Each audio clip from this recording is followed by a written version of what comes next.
This is Mike Wallace with another television portrait from our gallery of colorful people.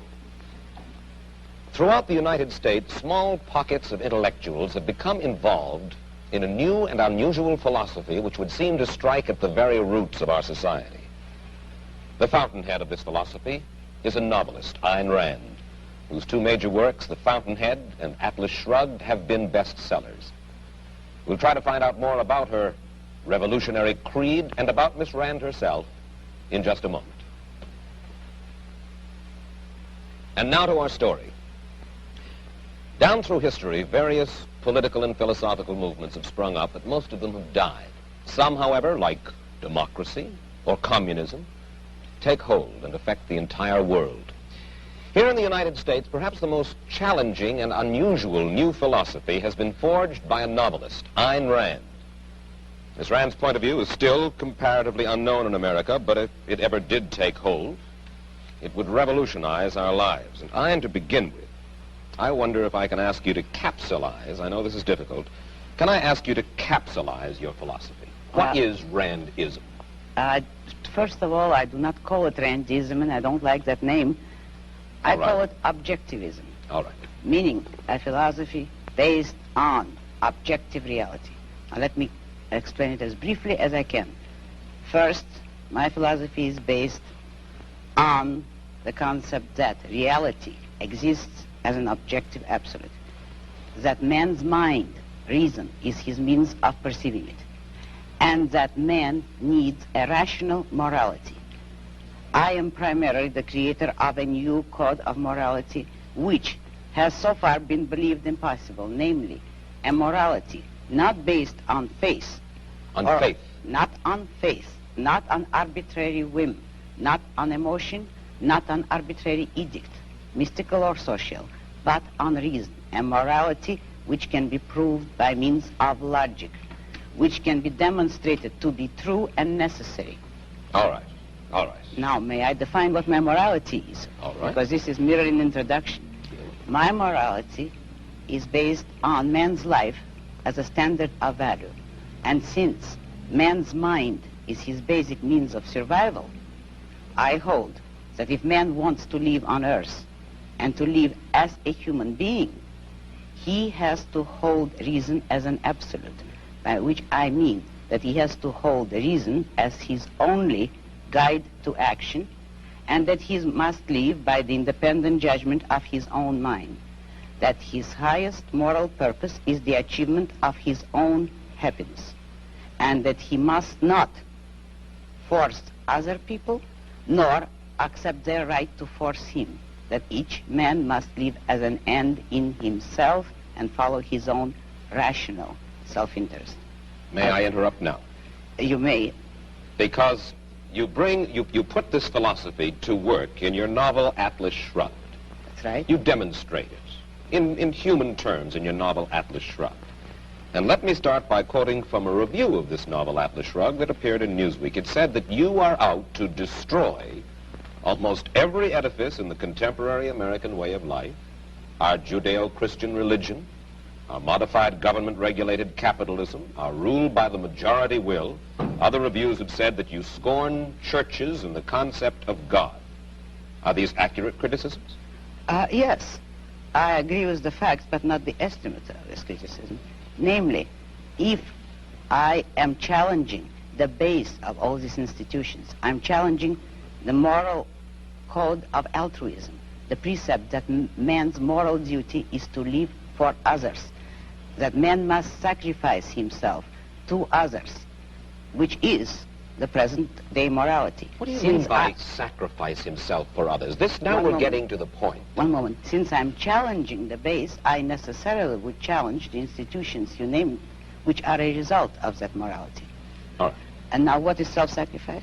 Yes, what is self-sacrifice? You say that you do not like the altruism by which we live. You like a certain kind of Ayn Randist selfishness. I would say that I don't like is too weak a word. I consider it evil. And self-sacrifice is the precept that man needs to serve others in order to justify his existence, that his moral duty is to serve others. that is what most people believe today. Well, yes, we're taught to feel concerned for our fellow man, to feel responsible for his welfare, to feel that we are, as religious people might put it, children under God and responsible one for the other. Now, why do you rebel? What's wrong with this philosophy? But that is what, in fact, makes man a sacrificial animal. That man must work for others, concern himself with others, or be responsible for them. That is the role of a sacrificial object. I say that man is entitled to his own happiness and that he must achieve it himself, but that he cannot demand that others give up their lives to make him happy. And nor should he wish to sacrifice himself for the happiness of others. I hold that man should have self-esteem. And cannot man have self-esteem if he loves his fellow man? What's wrong with loving your fellow man? Christ, every important moral leader in man's history, has taught us that we should love one another. Why, then, is this kind of love, in your mind, immoral? It is immoral if it is a love placed above oneself. It is more than immoral, it's impossible. Because when you are asked to love everybody indiscriminately, that is, to love people without any standard, to love them regardless of the fact of whether they have any value or virtue, you are asked to love nobody. But in a sense, in your book, you talk about love as if it were a business deal of some kind. Isn't the essence of love that it is above self-interest? Well, let me make it concrete for you. What would it mean to have love above self-interest? It would mean, for instance, that a husband would tell his wife, if he were moral, according to the conventional morality, that I am marrying you just for your own sake. I have no personal interest in it, but I am so unselfish that I am marrying you only for your own good. Well, should husbands and wives would tally any woman up? like that? Should husbands and wives, tally up at the end of the day and say, well, now, wait a minute. I love her if she's done enough for me today, or she loves me if I have properly performed my functions? No, you misunderstood me. That is not how love should be treated. I agree with you that it should be treated like a business deal, but every business has to have its own terms and its own kind of currency. And in love, the currency is virtue.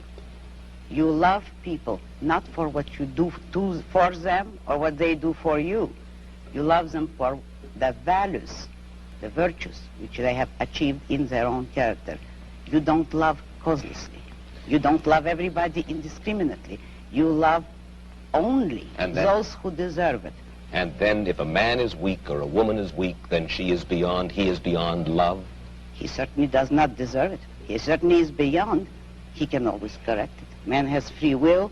If a man wants love, he should correct his weaknesses or his flaws, and he may deserve it. But he cannot expect the unearned, neither in love nor in money, neither in matter nor spirit. You have lived in our world, and you recognize the fallibility of human beings. There are very few of us, then, in this world, by your standards, who are worthy of love. Unfortunately, yes, very few. But it is open to everybody to make themselves worthy of it, and that is all that my morality offers them. If they will a way to make themselves worthy of love, although that's not the primary motive. Let's move ahead. How does your philosophy translate itself into the world of politics? Now, one of the principal achievements of this country in the past 20 years particularly, I think most people agree, is the gradual growth of social protective legislation based on the principle that we are our brother's keepers. How do you feel about the political trends of the United States, the Western world? The way everybody feels, except more consciously. I feel that it is terrible, that you see destruction all around you, and that you are moving toward disaster until and unless all those welfare state conceptions have been reversed and rejected. It is precisely these trends which are bringing the world to disaster, because we are now moving towards complete collectivism or socialism, a system under which everybody is enslaved to everybody. And we are moving that way only because of our altruist morality. Yes, but you say everybody is enslaved to everybody. Yet this came about democratically, Ayn. Free people in a free country voted for this kind of government, wanted this kind of legislation. Do you object to the democratic process? I object to the idea that people have the right to vote on everything. The traditional American system was a system based on the idea that majority will prevailed only in public or political affairs, and that it was limited by inalienable individual rights. Therefore, I do not believe that a majority can vote a man's life or property or freedom away from him. Therefore, I do not believe that if a majority votes on any issue, that this makes the issue right. It doesn't. All right. Then how do we arrive at action? How should we arrive at action? By voluntary consent, voluntary cooperation of free men, unforced. And how do our leaders arrive? How do we arrive at our leadership? Who elects? Who appoints? The whole people elects. There is nothing wrong with the democratic process in politics. We arrive at it the way we arrived by the American Constitution as it used to be. By the constitutional process as we had it, people elect officials, but the powers of those officials, the powers of government are strictly limited. They will have no right to initiate force or compulsion against any citizen except a criminal. Those who have initiated force will be punished by force, and that is the only proper function of government. What we would not permit is the government to initiate force against people who have hurt no one, who have not forced anyone. We would not give the government or the majority or any minority the right to take the life or the property of others. That was the original American system. When you say take the property of others, I imagine that you're talking now about taxes. Yes, I am. And you believe that there should be no right by the government to tax. You believe that there should be no such thing as welfare legislation, unemployment compensation, regulation during times of stress, certain kinds of rent controls and things like that. That's right. I'm opposed to all forms of control. I am for an absolute, laissez-faire, free, unregulated economy. Let me put it briefly. I'm for the separation of state and economics, just as we had separation of state and church, which led to peaceful coexistence among different religions after a period of religious wars. So the same applies to economics. If you separate the government from economics, if you do not regulate production and trade, you will have peaceful cooperation and harmony and justice among men. You are certainly enough of a political scientist to know that certain movements spring up in reaction to other movements. The labor movement, for instance, certain social welfare legislation. This did not spring full-blown from somebody's head, out of a vacuum. This was a reaction to certain abuses that were going on. Isn't that true, Ayn? Not always. It actually sprang up from the same source as the abuses.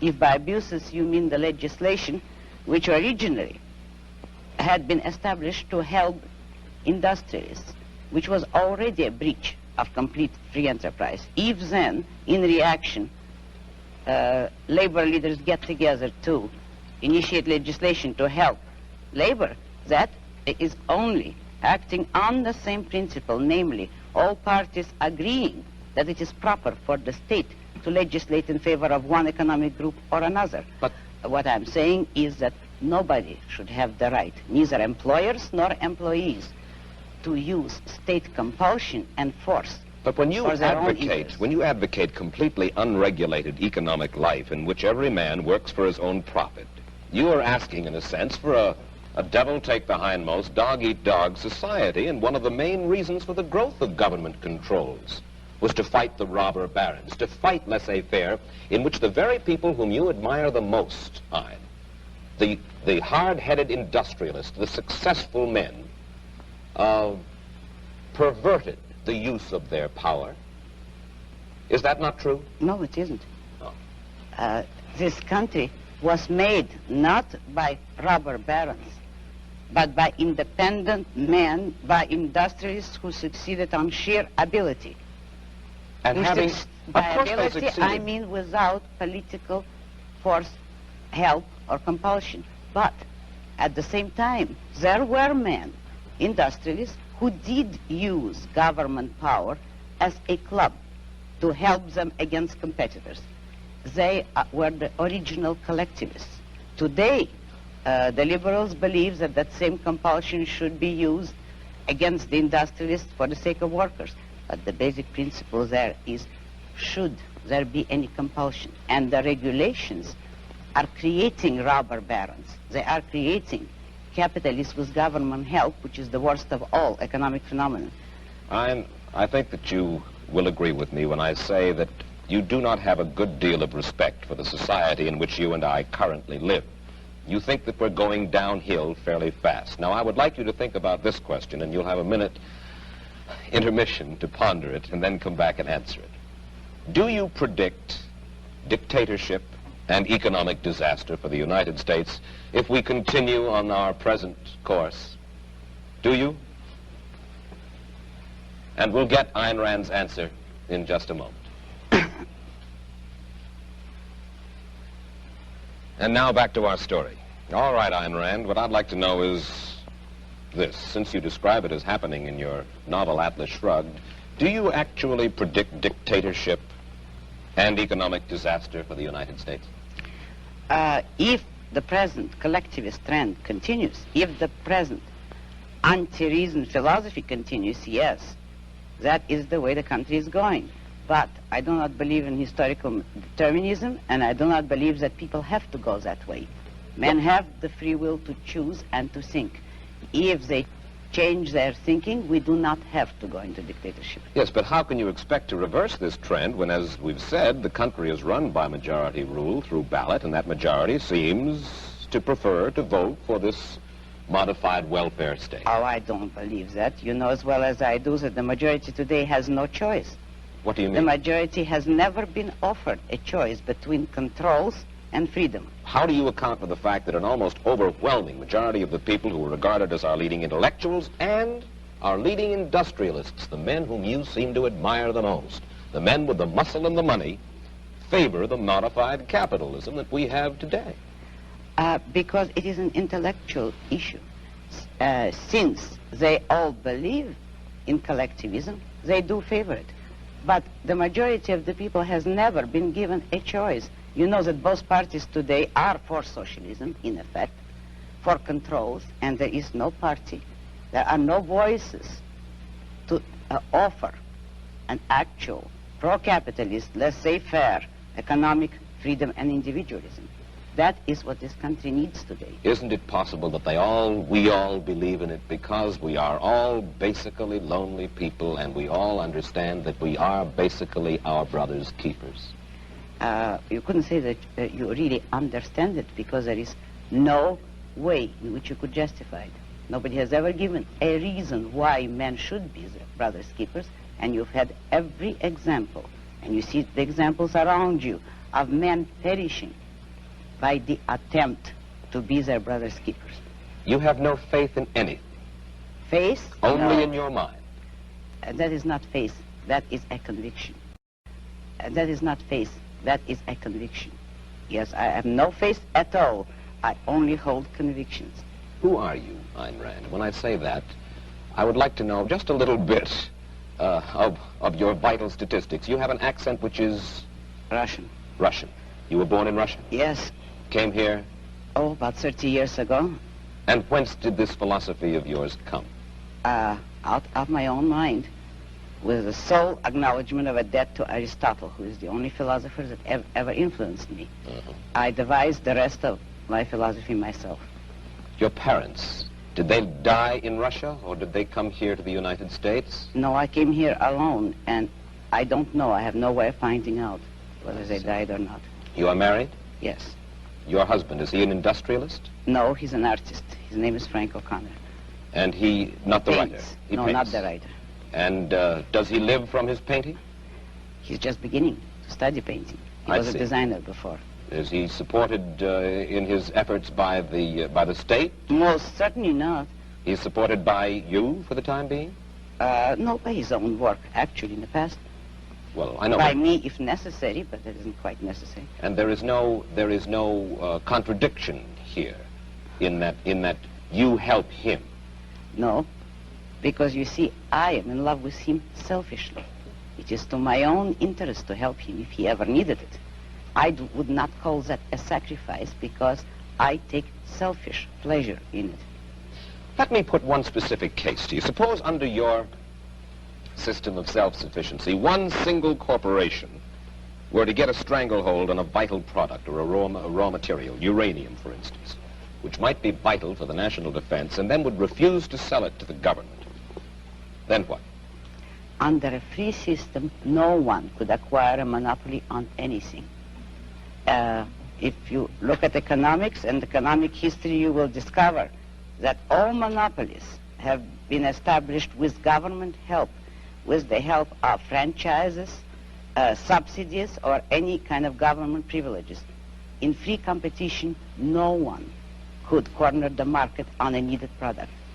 And let's say there is a deposit. History will support me. There is a deposit of uranium in Nevada. It's the only one in the United States, and it's our only access to that. And for self-defense, we need this. Whereas, let's say, in the Soviet Union, the state is able to command that.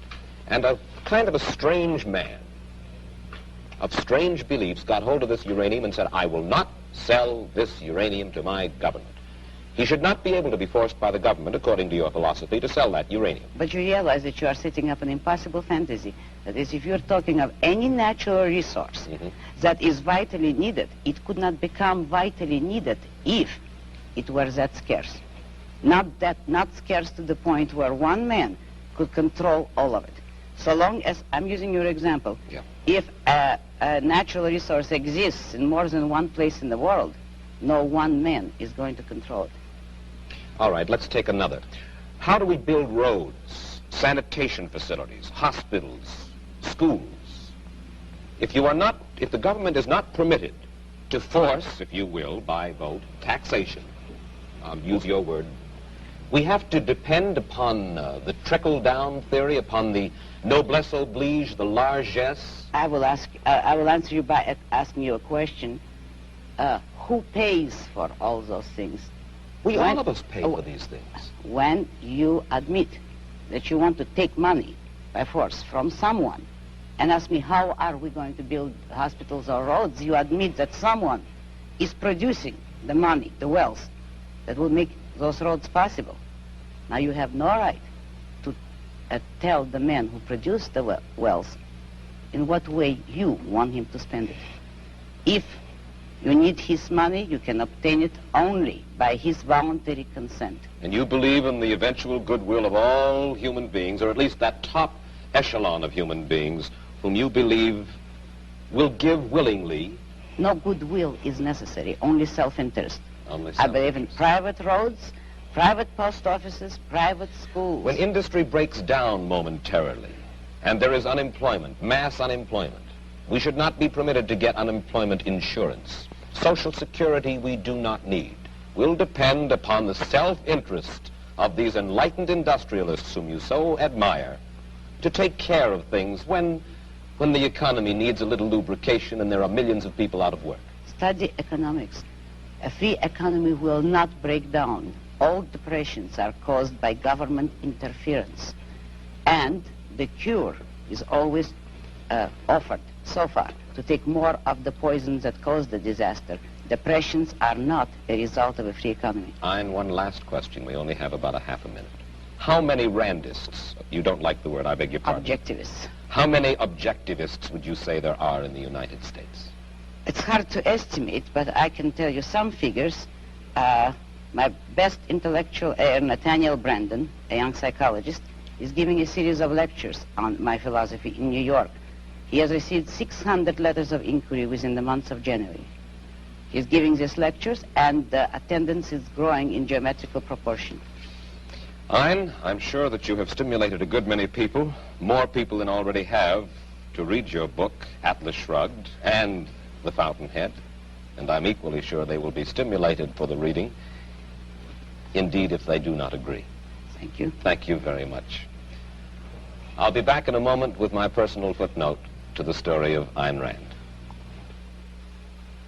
As we said at the outset, if Ayn Rand's ideas were ever to take hold, they would revolutionize the world. And to those who would reject her philosophy, Miss Rand hurls this challenge. She has said, For the past 2,000 years, the world has been dominated by other philosophies. Look around you. Consider the results. We thank Ayn Rand for adding her portrait to our gallery, one of the people other people are interested in. Mike Wallace, goodbye.